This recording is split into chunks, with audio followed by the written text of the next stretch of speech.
Hello everyone, welcome back to our channel. Today, we embark on a crucial journey of exploration into a topic that demands our attention and reflection: why the Pakistani education system failed. Before we delve into this pressing issue, let us acknowledge the value and significance of education. Education is the bedrock of any society, shaping minds, molding futures, and fostering progress. Yet, despite the potential it holds, the Pakistani education system has struggled for years, grappling with various challenges that have hindered its effectiveness and impact on the young minds of nation. So let's dive deep into the heart of the matter. Don't forget to like, subscribe, and hit that notification bell to stay updated as we embark on this vital journey together. The critical issue of inadequate resources in the Pakistani education system has long plagued schools, hindering effective teaching and learning.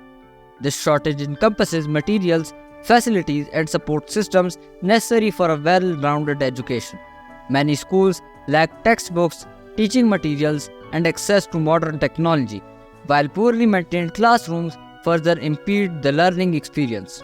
Shortage of skilled teachers and support staff lead to unmanageable teacher-student ratio, limiting personalized attention. The profound impact of inadequate resources restrict comprehensive learning and skill development, hindering students' potential. However, by raising awareness, demanding change, and supporting initiatives, we can address these issues and ensure a brighter future for education in Pakistan. The lack of proper funding is a deeply concerning and critical issue that hinders the development of quality education. It signifies a serious shortfall in the financial support needed to uphold educational institutions and programs effectively. Insufficient funding leads to a multitude of challenges, including inadequately compensated teachers, scarce teaching materials, and restricted access to education for disadvantaged students. As a consequence, the overall quality of education is gravely compromised, perpetuating a cycle of limited opportunities and hindering the potential growth of our nation. Disparities in access to quality education refers to the unequal distribution of educational opportunities and resources among different groups, based on factors such as socio-economic status, geographic location, gender, and ethnicity. Students from disadvantaged backgrounds face barriers in accessing quality education due to financial constraints, limited schools in rural areas, and lack of qualified teachers. This inequality perpetuates a cycle of social and economic disparity, hindering personal development and national progress. Outdated curriculum sound the alarm for the Pakistani education system, revealing a disheartening reality where educational materials struggle to keep up with the rapid march of progress. Curriculums often become hostages of slow-moving bureaucracy and entrenched tradition. As a result, students may find themselves wading through subjects that no longer hold practical relevance, leaving them ill-prepared to navigate the complexities of the real world. Critical skills like problem-solving, creativity, and adaptability remain unnourished, with little room for growth in our rigid systems. Overcrowded classroom refers to a situation in the educational system where the number of students in a classroom far exceeds the capacity that allows for effective teaching and learning. In such settings, the student-teacher ratio becomes unmanageable, making it challenging for educators to provide individual attention and support to each student.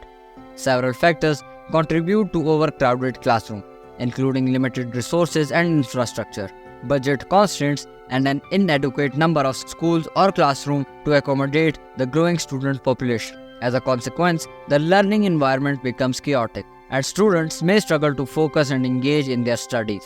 Poor infrastructure refers to the substandard, inadequate physical facilities and resources within educational institutions.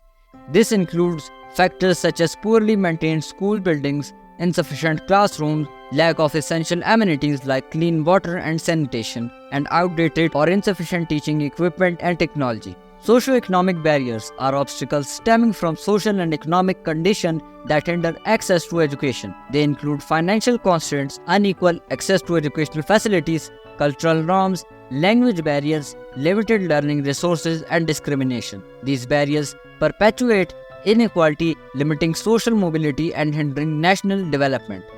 Gender inequality. Gender inequality in education refers to the unequal treatment and opportunities based on gender, often resulting in disadvantages for one gender compared to the other.